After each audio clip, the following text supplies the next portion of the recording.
Hey guys, it's Michael. Welcome back to the Castro Show. This is episode number 3. This one is featuring Aaron Mallet, and the title of this one is From Zero to Six Figures. So welcome Yes, to the podcast, Aaron. Appreciate that. Thank you. Yeah, I appreciate you letting me come on here. I ain't gonna lie, this is my first podcast. Just to be honest with everybody, so I'm a little nervous, so y'all don't make fun of me. But yeah, pleasure to be here. Of course, man. Thank you for being here. I really appreciate it. Been anticipating this, and I got some pretty solid questions, honestly. So I'm excited to dig into these. The first one being, I'm sure the people want to know, like, who's Aaron? So tell us a little bit about yourself and what you do. So I've been in real estate for about 12 months now. That's part of why the title is 0 to 6 figures, because I did it within 12 months. I've been in sales and pizza industry, Domino's. I've managed locations in different states. And back in the past, I tried to get my license in North Carolina, failed the test, and then I tried it again last year and failed it. I failed it again by 2 points, and then I got it. I realized what the issue was. So if anybody's thinking about getting a real estate segue and you're nervous about the test, I realized that the issue that I was having was my studying.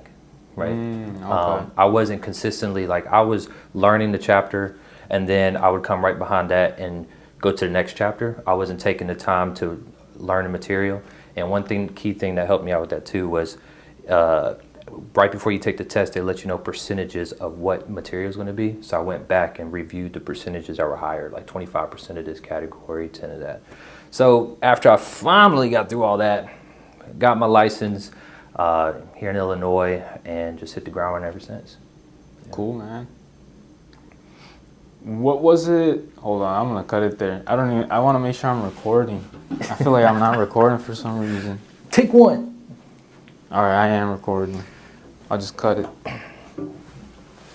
Are you just want to restart it? That was just like a practice run? That's cool. Yeah? Okay. Yeah, and I'll cut a lot of that.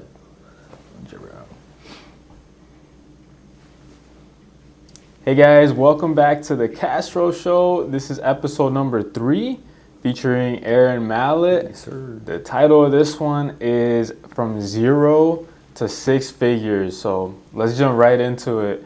Aaron, thank you so much for being on the podcast, man. Yeah, appreciate you, man. Glad to be here. Yeah. So I'm sure everybody wants to know, who are you? Who's Aaron and what do you do? Yeah. So right now I'm a full-time real estate agent, and I'm with EXP Realty. He's actually my sponsor. He's one that helped me through my transition into real estate. I've been a full-time agent for 8 months. Got my license 12 months ago, and just trying to build the business up from the ground. And I've started. I might need to redo that one. My bad. All right, one more time. All good. Yeah. That's what I'm good now.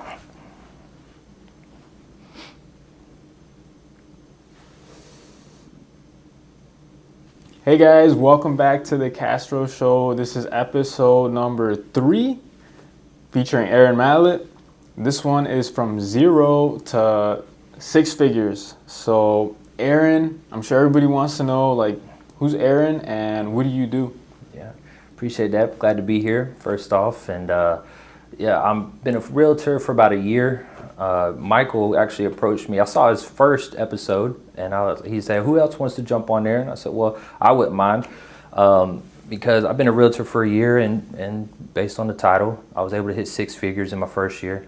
So I'm here to just talk about things that I learned, things I did well, things I didn't do. And hopefully I can provide some opportunity and some nuggets to people out there looking, watching us. Cool, man. Yeah. So, all right. Why did you decide to switch careers? Yeah.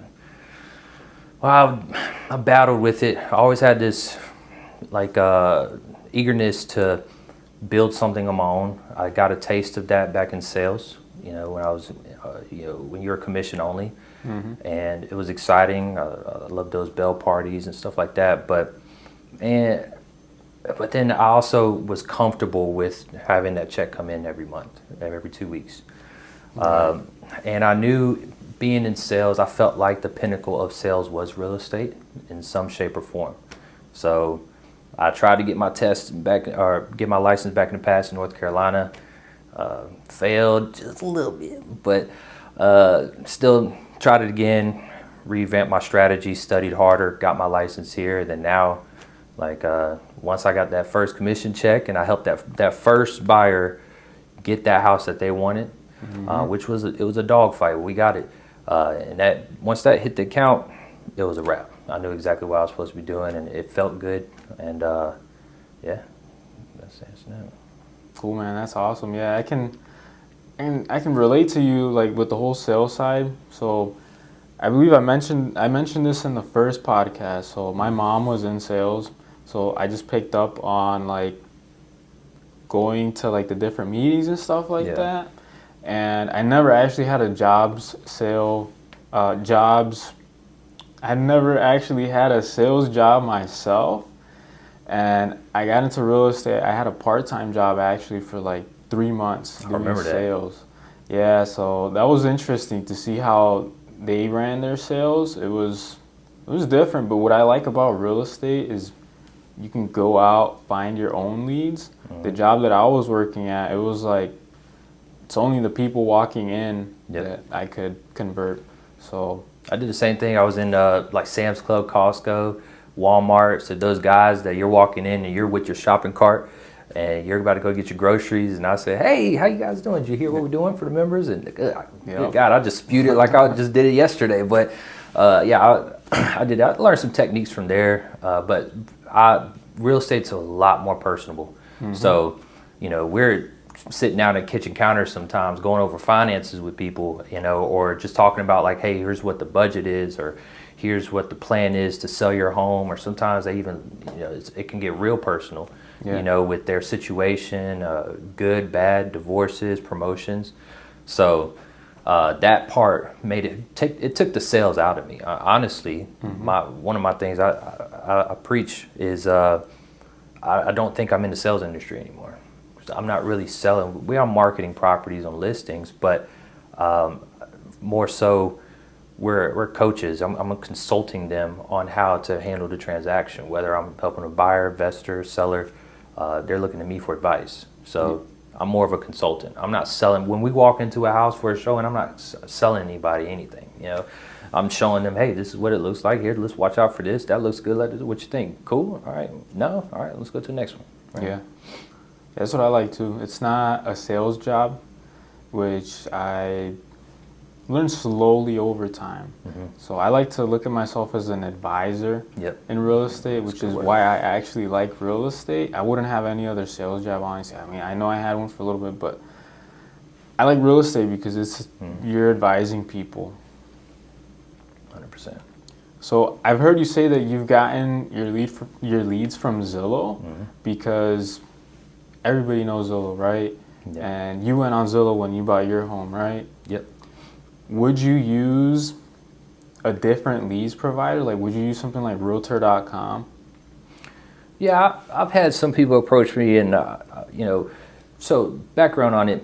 I had a plan, and I know you might have a question like this later on, but I had a plan to have a lead generation source when I got started. Before I even got started, I knew I needed a fast track. I knew I was already going to work my sphere, work everybody I knew in the beginning, but I wanted to fast track it because I was exiting out of the workforce to go full time. And I knew with doing that, I wouldn't, based on my timeline, only relying on my sphere in the beginning was going to take too long. So I had to make a choice. And I purchased my first house through Zillow. My mom's purchased her house through Zillow. So we clicked that button that says contact the agent, connect us with somebody. His name was Caleb at the time, and shout out Caleb if you ever watch this. And he helped me get my first house, and it was pretty easy. So I said, well, let me try it out. Most people gravitate to something, things that they're comfortable with, right? Right. So tried out Zillow. So far, it's been pretty good. I'll be honest with you, I was actually surprised when I got into it.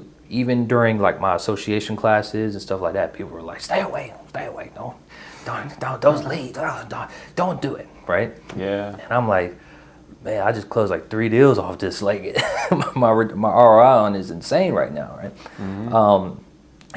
Everything has pros and cons. For me, it has been a steady source of people who have intent to purchase. I've been on calls with other companies to see what services they provide in comparison to what I'm getting now. And the big thing that I gravitated towards Zillow with was one, they simplified the process to when I meet somebody initially and converting them into a client through their training and their resources. And I wanted to be under the umbrella of one of the biggest places that people download an app to shop for homes, right? So if I'm under that umbrella, it gives you borrowed authority, right? So Realtor.com is one that I've kept my eye on. I really haven't talked to them too much, but I would never not open a door or have a door cracked for opportunity. You never have a missed opportunity. You know, Zillow's been a great source, but as you're scaling a business, you know, you want to diversify your portfolio or your lead generation sources. So so the biggest thing for me would be what tools or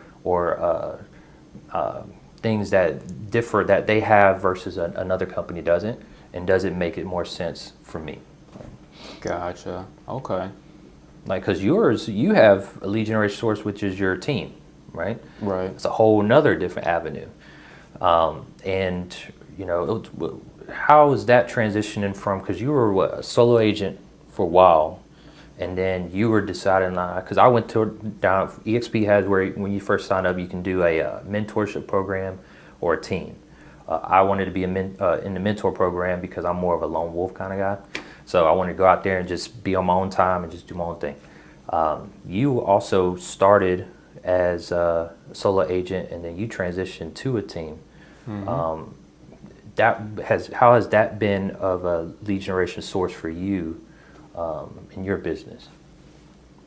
So long story short, I just decided to be a solo agent, and I stayed a solo agent for a little while. Like right before I got it was like my sixth transaction. My sixth transaction was going to be the one to have me graduate the mentor program, because there was like, I think it was like 2 or 3 deals that were under like the certain limit. Like one of them was 80K, so that one couldn't count. Another one was a mobile home. That one was 55K, so it didn't count.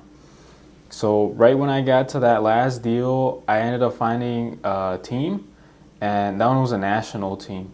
So my split with that one, I wasn't gonna have to give up anything. It was a 80-20 split, so I was like, cool. And I just ended up joining. My mentor was helping me during that last transaction, so I told the transaction department for Illinois to pay my mentor, because she was still helping me through that. So when I joined that team, it was national, but I was still looking for something else.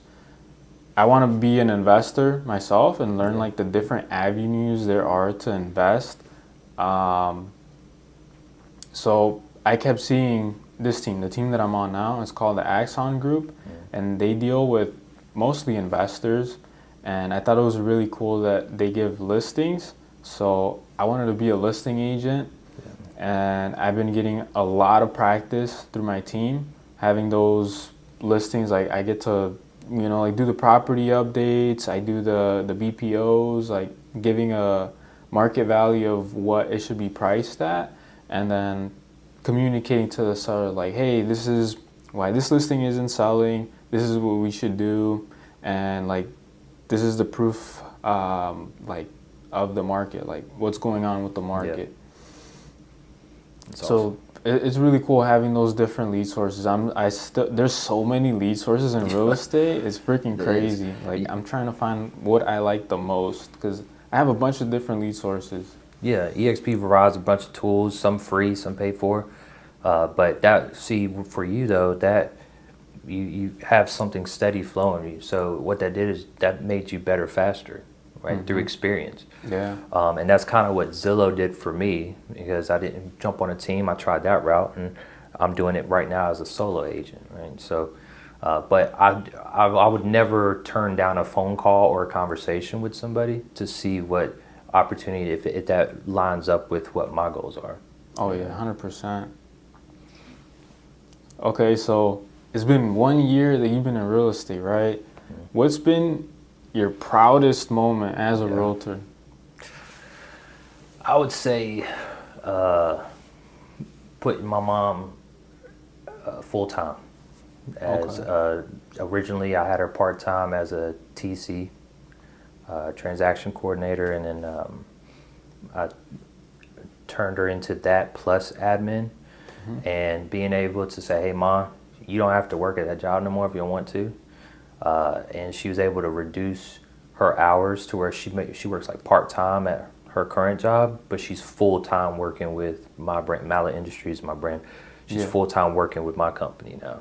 So that was my proudest moment. It took about probably like 6 months, and you know, my goal was to just retire out the workforce.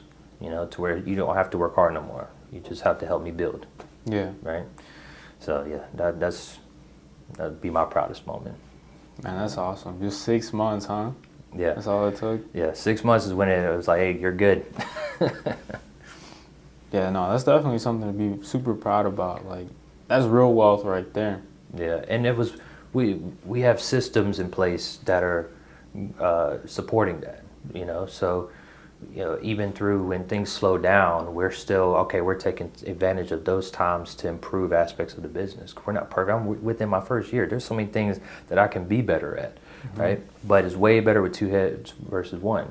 And, you know, and she's the first component of the team that I'm going to be building to just like the biggest offices in the game. They have through delegation, you know, they are, somebody's in charge of their social media or their marketing, someone's in charge of acquisition, outreach, whatever the case may be. And right now we're doing a mom and pop shop, right? So until we scale and build from there. Cool, man. If you could go back in time 10 years, what would you do differently with the knowledge that you have now? I would have got my license. Just straight up, I would have got my license. Good God, I wish I would have had my license before I purchased my first property. You know, the biggest value we give to people in the industry is the knowledge and the ability to navigate through a transaction to avoid potential, like, hey, that one would have had a couple pitfalls that you might not have noticed, and a majority of people without that knowledge base are naive, right? And not to their own fault. So I wish 10 years ago I would have had my license even at a young age, even if I didn't go full-time in sales and I was still working, just having the license before I purchased my first property would have been really cool. Because I'm like you, like long term, when I hit 40, I'm trying to be a full-time investor by then, right? So if I would have had it 10 years earlier, that would have been 10 years more of experience. So, what about you? 10 years ago, I was 14, man. I was in middle school. What? You made me feel old. I don't know. I would have told myself, don't miss out on school. Like, just build a discipline. Like, literally just go to school to build a discipline. Yeah. That's what I would say. I wish I wouldn't have missed out on so many days of school. I still thinking about it today. Like, I wish I would have been going to school more often. I don't know. I would have told myself, like, pick up some kind of like small business, honestly. Yeah. Well, I mean, selling candy or something. It just depends on your motivation factor. But yeah, when you're 14, God, when I was 14, I was playing video games. I wasn't worried about business. You know, I was out there climbing trees and stuff, you know? Yeah, so, Yep. I'm 14. Good God, how old was I? I ain't even gonna put that out there. Y'all need to know that. So, but yeah, I think I would have had my license. I dropped out of school actually, college, like 5 times. 5 times? Yeah, I never told you that. Yeah, I tried for different things, but I didn't see a revenue. Like I was like, I want to do this. No. And it wasn't that school was hard or anything. It's just by the time I would get that degree, I didn't see myself. Wherever I'm going, I need to envision how to get there. Yeah. And if I don't see that, then I don't think that's the right path for me. And Right. until I got here, and so this school was took 6 months to get your license. Like, man, 10 years ago, as soon as I graduated high school, I could have done it. Well, at least try. What you got to be 21, or is it, I think now it's 18, possibly. It depends. Every state is different. well, the soonest I could have got it, that or anything else. But yeah, 10 years ago, that would have not just the generating the income, but the knowledge base, the ability to give advice to my friends and family who are all getting their purchase. Hey, if you got a question, you can call me. Right. Yeah, that would have been 100% what I'd done. So, kind of like piggybacking off of what you just said right now, what's the strongest advice you would give any buyers or sellers in the market right now? Like, buyers and sellers are questioning the market. Not even right now, but like always. What would you say to them now? I would say learn the process. We have to guide people through the transaction, through the process itself of getting in position to buy, knowing what location they want. We are the navigators, right? But if they can do in the meantime, let's say somebody's nervous right now because of the government shutdown or anything, or the interest rate, whatever. In the meantime, if you're not ready to pull the trigger yet, there are a million YouTube videos that you can watch right now that can just get you on game of how the system works. So, because if a knowledgeable buyer sometimes can make our lives way easier, right? So we're going in there, we're a team. Me and my client, we're a team going into battle against the other side. Right. And we're trying to win or shake hands to meet a mutual agreement to where we'll take that property or we'll give you this one. And if they're stronger and they have more knowledge, then they'll make a better decision. They won't be as reliant on this, but they still will, because they'll need that reassurance from somebody who has gone to school and who has several transactions that they dealt with and seen a lot of things. So I think biggest thing is just my advice to anybody out there who, whether you're buying, selling, investing, commercial, is just research. Do more research, watch more videos, listen to more gurus, and just learn the process itself. Don't let the stuff with the market and this and the excuses and throw all that aside and get the actual facts of what the buying process is, what the selling process is. You can even sit down with your bank, whoever you bank with. Talk to the loan officer just to get pick their brain on the process on their end, right? So that would be my biggest advice: is get your knowledge up. I would say the same thing, because real estate is very unpredictable and it can be a very scary thing, especially with the media. Like the media, I mean, since forever they always like put scare tactics into the real estate market. Like, prices are gonna fall. I mean, but over time, if you just look at the data, you see that home prices go up. Like, yeah, sure, sometimes there's crashes, which, people get scared. Like, when's it gonna crash? We never know when it's gonna crash. Like, they'll say it's gonna crash this year, it never happens. So you could lose out on a year of, like if you would have bought the home, then the value of it would have gone up. And if you wait, then that same home is going to be worth more, and potentially you lost out. Most likely you're going to lose out because it's always going up. Yeah, over the long term, real estate is also affected by supply and demand. So you're going to have these dips, you're going to have these waves, and sometimes they say it's a buyer market, it's a seller's market, or we have more sellers than buyers. Yeah, there's going to be points in time where the power shifts, and you're going to see people getting more credits during the time or navigating. But again, that's where knowledge comes into play, right? If you do research and see the trends overall, take, whatever the media says, take that, listen to it, don't just throw it away, put it on the shelf right here, and then also put it right beside data, put it beside your own personal gut, right? And then use all that information to say, okay, it's the same thing with going in the stock market. When you enter when you're ready at the position that you predict that you're going to be, the best outcome, right? Yeah. Same thing with that. When you're prepared, you have the knowledge, you're confident, you know what you're going to do. That's when, you enter. But take all information that you can get to make the best decision, right? Right, 100%. All right, so Aaron, I've been impressed by your work balance, and I've already learned a few things from you. So how do you balance having your business, like working multiple roles in real estate? Like you have multiple job roles in real estate. How do you balance that with your personal life, and then also being in a relationship as well? How do you balance all that time and you still give time for yourself and to your partner?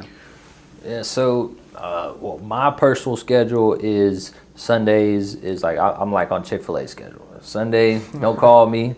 Yeah, so I'm at the house, because you need a day to break away from it. It's sometimes like it feels like it's a constant. Whether it's on, I have social media hit me up, leads hit me up, questions, lawyers, accountants, lenders, just. There's a lot going on, and you need a day to push that to the side, right, to stay grounded. Because when I didn't do that, I sometimes felt, I would say, a little overwhelmed. I felt a little out of order, like I wasn't. Let's say completely. I just, like I said, I wasn't grounded. So Sunday, I get a day away. I go out to the woods. You know what I'm saying? I go. Maybe I'm hiking or spend time with family. I pray. I do things that keep me grounded. During the week, I'm pretty open, so I leave myself available for the most part, but I do have times where I shut it down. So if it's time for me to spend time with my girl, then I'll shut it down. If we have something planned, I'll shut it down at that time. Now there are times where I got to answer a call, or I'll see a lead come through that I need to go ahead and jump on a scheduled appointment. And a good thing is, if you are in a business where it's commission only, like we are, then if you do have a partner or family or kids, you just have to have an understanding. You have to have an understanding partner on that side too. So It ain't just me, right? They understand that I'm gonna go get it, but. Overall, my overall week is Sundays I take a break and then regroup, and during the week I'm pretty open, but I have shut off times that I shut it down.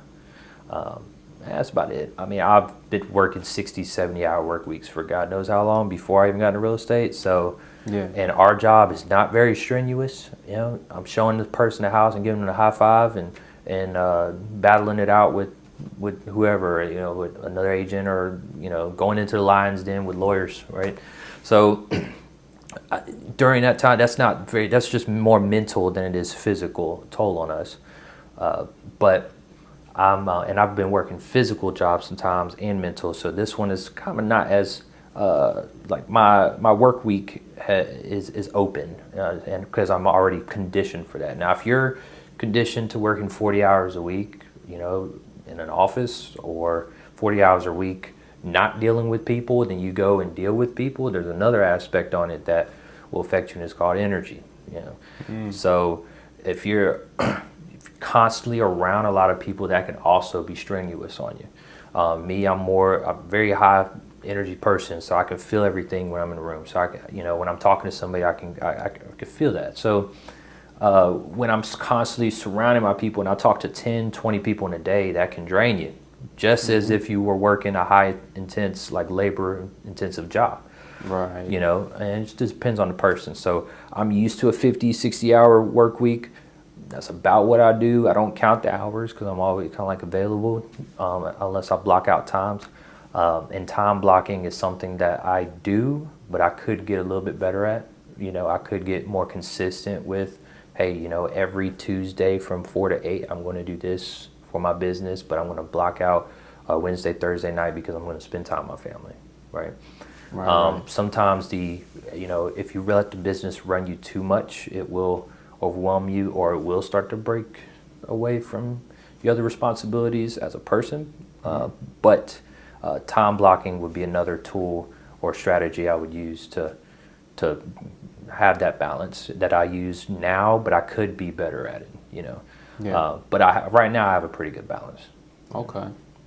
Yeah, I think that's really a key component, because a lot of real estate agents, you'll see like their business is consuming them, and then they start to have problems like with their family and having problems like with their health, things like that.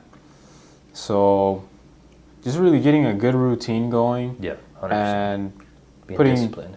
right, like just using your calendar, like set the task, put the events, set your time blocks. I recently got a Tom Ferry coach just really for everything, but something that I learned a lot from Austin Chevron. Austin Chevron, he just recently wrote a book, and I had gotten his program. So in his program, he goes over like how to help buyers, how to help sellers, how to how to time block, like how to like time management basically. And it has like 12 modules. So that really helped me out. I started getting more confident with buyers and sellers. I felt like I actually knew what I was talking about. And that made me really see that the business is great, but you also have to know how to manage yourself, because what you like feed yourself, like knowledge wise, like health wise, it's gonna show in your business. So like everything that you do, like personal life, spiritual life, that's all gonna affect you financially. So it's like putting those pieces together first. And what I've been learning so far with this Tom Ferry coach is just being more structured. Like that was my main thing, being more structured, 100%. because like literally every minute counts. Yeah, and I not you and piggyback off that. Well, one, send me that module thing you're talking about. That sounds interesting. But just because you get an email or a text, don't mean you have to respond right then and there. And that's the key thing, is we always think we have to constantly do it. Some things is you have to prioritize, like the timing. Usually everyone gets a response pretty quickly, depending on what it is. But if it's an email, if it's something that it can't be done or can't get to it right away, like somebody might be asking about something with a lender or whatever the case may be. Yeah, I have admin and I have people to help me stay on top of it, which has been a really key component. My mom. But not everything needs to be right away. If you're at dinner and you get an email about someone needing an addendum signed, you don't have to get it signed right there. Let's just be clear. Like, don't let it run you. Have that shut off, because it'll be waiting for you at 9 a.m. tomorrow. One thing that I use that helps me is I use Google Tasks, because it's right beside the email. So at the end of every night, I can't sleep if I have things that I have here that I haven't put somewhere else. I'll have problems sleeping, because I'll be thinking of, look, I need to do this. So at the end of the day, I'll put on that task. I love it because it's right beside my Gmail, and you can do it free phone. But I put all the tasks that I know of what I need, just like my to-do list for the next day. Put it on there. It's out of my brain. So the rest of the night, I don't have to think about real estate, nothing. I am chilling. I'm here, and then first thing in the morning, you go and I'll look at my reports, and I'll look at my to-do list, prioritize what needs to get done first, put it in order, and then knock it out, And that's kind of like my process right now. Gotcha. But but you got to get out of here, and you got to shut it down and be in discipline, man. 100% agree with that. Yeah. So, has that helped you? Yeah, for sure. I was just kind of like writing things down in the beginning. And then what really started to help me was using the calendar. I didn't even know about the task part of it, but now that I know about that, that's been helping me even more. So now I set the task, and if I didn't get them done yesterday, then I know I got to get them done the next day. Yeah. So that helps a lot because I was basically just time blocking, and then I would put that part in there, but then it would be left in the previous day. So it's kind of like it just wasn't really organized. But now with the tasks, it's a lot easier to do. And what I do now is I fit them into time blocks. So like categorizing the task into a time block. So like having different time blocks, like for projects, like working on a project, one time block and then another one, and then fit it in. I might so like, or I have podcasting on this time, or I have admin, I follow up, or yeah, I can see that. I like the fact that you can also put your email into it too. So if it's somebody I need to respond to, you slide your whole email over to the task. Yeah. Another thing I just thought about while you were saying that was calendars. Like integrate your calendars.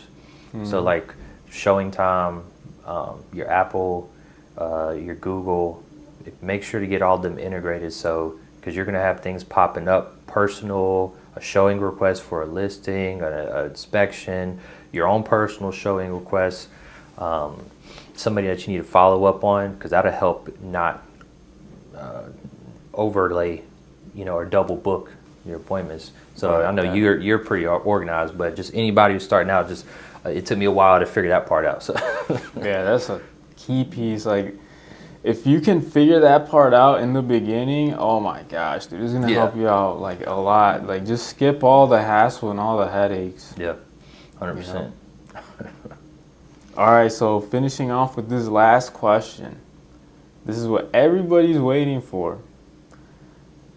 How were you able to hit the 6 figures mark in just your first year as a real estate agent? Because agents can pay for these all they want, but it doesn't necessarily mean that they're gonna close $100,000 in GCI their first year. So, what's your recipe? Like, what's it all pieced together that made you hit that goal? Yeah, trial and error. No, it was, when I first started in October of last year, I spent 2 months I didn't want to touch a lead. I didn't spend any time going after prospecting, posting of it, none of it. I only spent time of reading all the material, going through all the EXP training, going through all the Zillow training, until I was comfortable to go out there and start prospecting. So I was confident that I knew knowledge. Now I just needed to actually practice it. Right? Then I signed up with actually starting my lead generation, and then letting everybody know I'm an agent. Yeah. And then that first 6 months, I only worked with buyers. That's all I focused on, because Zillow was sending me mostly buyer leads. And my first, actually, because my first contract, I was calling everybody. Shout out to Cindy. I was trying to get a hold of her for my mentor. I was calling Michael, who's my sponsor, 3XP, because I did all this studying, but I didn't know how to write a contract.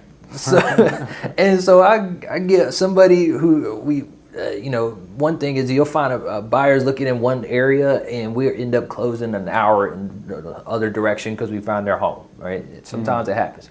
And that was, shout out to Sheila, it's my first buyer that we closed. And so we started here, and she was ruthless on me. That was, just so my first buyer, I got on the phone with her. I had to sell myself on why I should be her agent. And she said, well, how long have you been here? I said, how long have you been an agent? Oh, so I've been about, 30 days. And so she's like, what? No, I need somebody more experienced. She's like, well, tell me why you should be my agent. Why I should go with you versus somebody else? Uh-huh. Yeah, she asked me that question on the spot. I'm sweating. And I said, well, Miss Sheila, there's all kinds of agents out there making all kinds of money.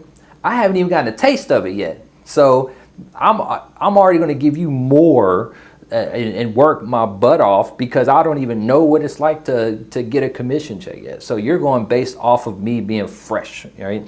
And she's like, all right, I guess I'll go with you. All right, meet me here at 3 o'clock. I was like, all right, cool. Yeah. So from there, calling you about my first contract, stressing out, because the contract stressed me out more than anything else. Getting that, battling out with the agent, luckily she was really nice and she helped too, and she was understanding. So fast forwarding from learning and getting that experience, I started getting more confident after each one, especially after that first check hit my account. And I said, oh, this is a wrap. And Miss Sheila was super happy. Now me and her built a great relationship. She ended up having me list her house, and we closed last month. So that building the relationship was one very key component in that 0 to 6 figures. And then as I built relationships, I built confidence, and then I built systems. So I got experience first, got my confidence in what I was doing, and I knew I was doing, built the relationships, and built the systems, which we're still improving. We're still getting better systems, but we got systems that now it's almost like a plug and play to keep us more organized as we, because the summer was super busy, and I was going on. I was showing probably 20 to 30 houses a week, working with like 10 to 15 buyers at a time. It got to a point where it was hard to keep up. So we had to have a system of making sure people didn't slip through the cracks, because it was like the wild, wild west.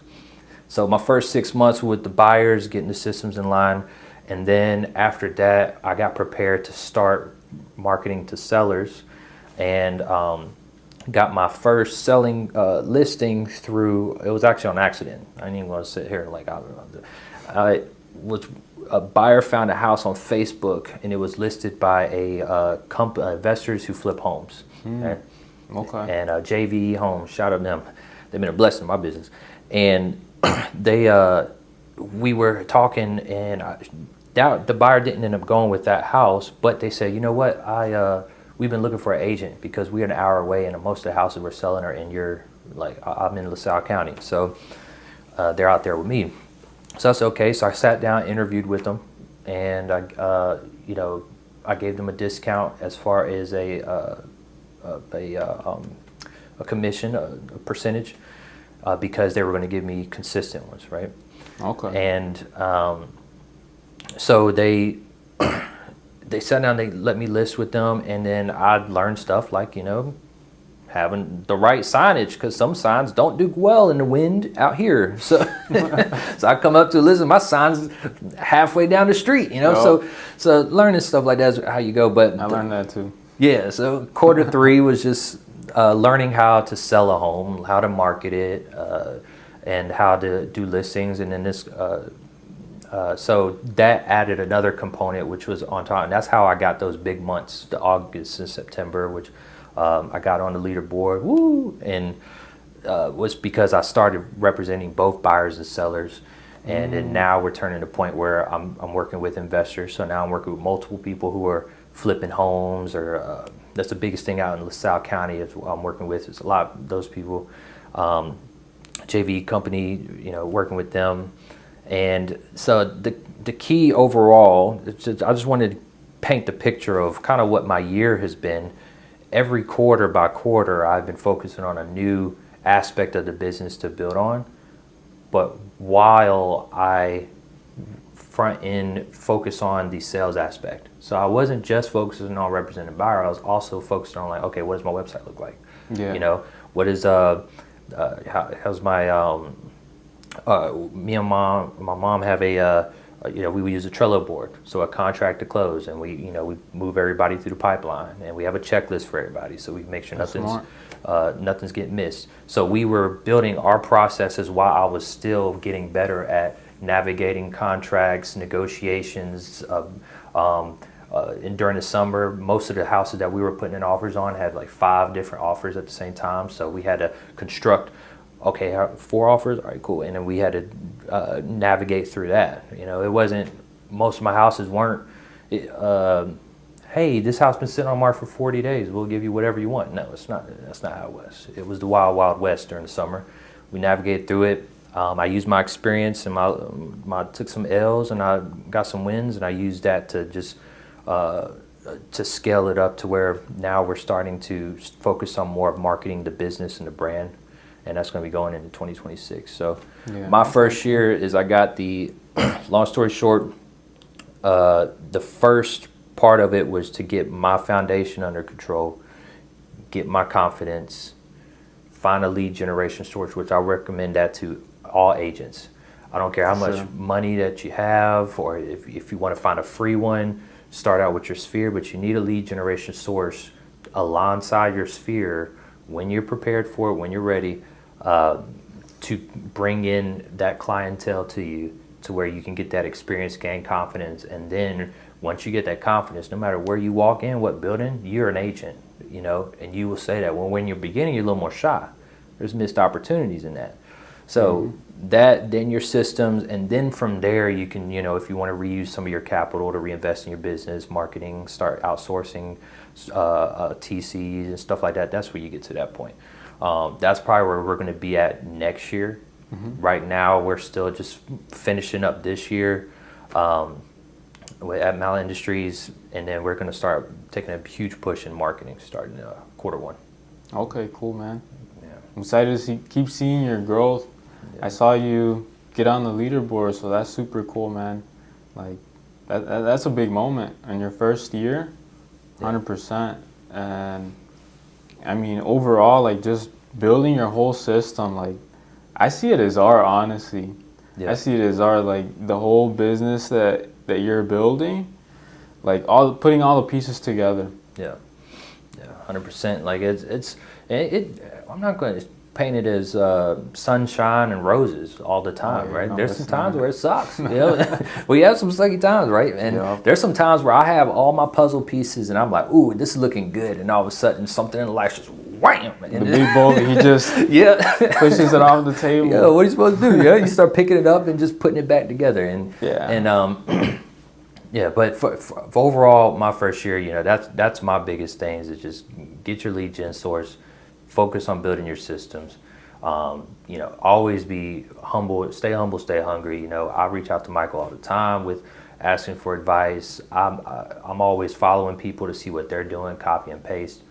You know, but this business can be a blessing. I've helped a lot of people navigate and get homes when some people didn't even think they would be able to, and we got them in a home. So I'm blessed to be here. I appreciate Michael for letting me speak a little bit about my experience, and you know, if anybody ever has questions, or you know, if you want some advice or anything like that, you know, feel free to reach out to me and or Michael, and love to help everybody out. You know, let's win together. Where could everybody find you?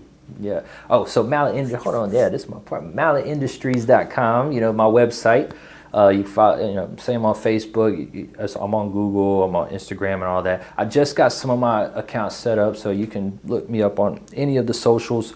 They're up, but so some of them don't have too much on there right now. We just got them all integrated with the website, and we're about to start posting on everything. So, but yeah, my phone number is 336-963-8000. But yeah, everything's on my website. Go there, check it out. Give me feedback too. If you go on my website and you say, hey, I think this would be a good idea, please send it to me. You know, I'm actually thinking about doing that just to the people I have on like Facebook and stuff. Just say, hey, check out my website. Let me know what you think. Yeah. That's a good idea.